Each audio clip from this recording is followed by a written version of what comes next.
right? So we have a problem here, and I think this problem is essentially also a conceptual problem that we very often, with the old languages, with the old discourses and vocabularies, approach this new phenomenon. Okay. So what is now, let's say, the state of the art in this Web 2.0 situation? I think quite clearly we have already passed the point of the hype, and also of the hype critique. So we cannot really say anymore, well, it's just a fashion. There are some fashion elements to it, clearly.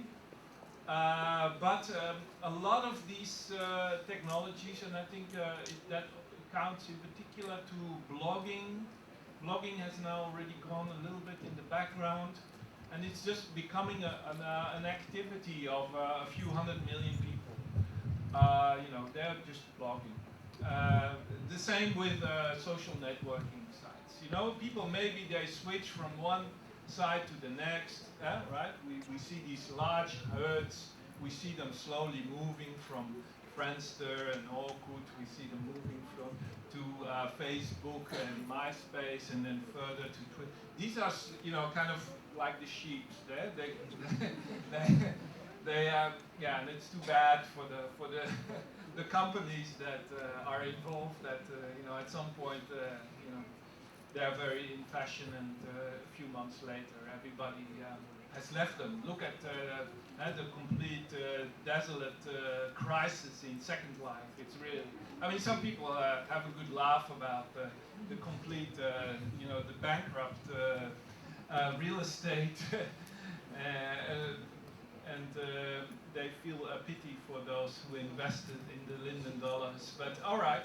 I mean, that's how things go in this situation. But I mean, that is hype and hype critique, right?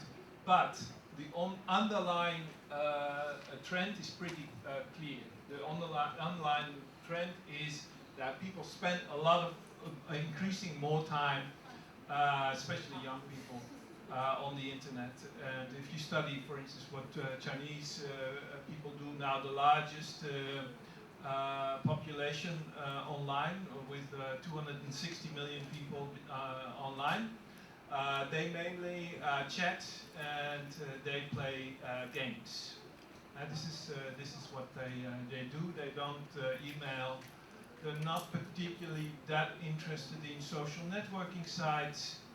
But they're very much into chatting with people elsewhere that they know, probably in the village where they're from, and playing games.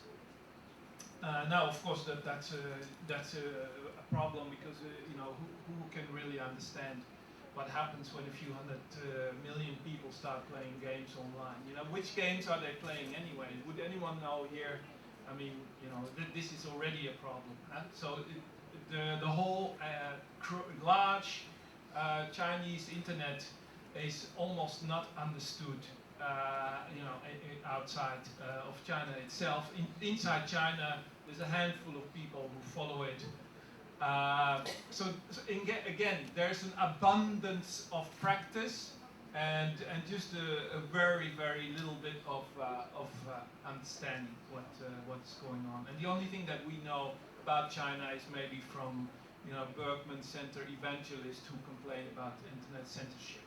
This is the only topic that we hear about China. Yes, that's censorship, and that's a very biased, in my view, U.S. American, very conservative, libertarian point of view.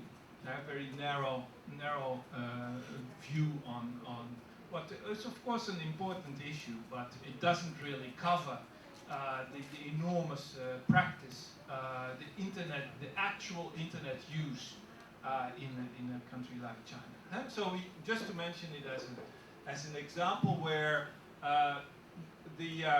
this medium has kind of gone wild, and we, those who kind of interpret or kind of claim that we have any knowledge of it or give it any direction, I think we are way behind at the moment, and we're trying to make sense of this very increasingly, I think, also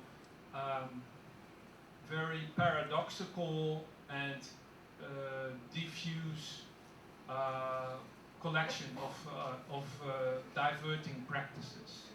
And so this is also a problem. It's not going in one direction, it's going in a multitude of directions. Just related also to the sheer growth. And of course we also know that you know, if we look at the use of mobile phones, which is even less studied, is again twice as big.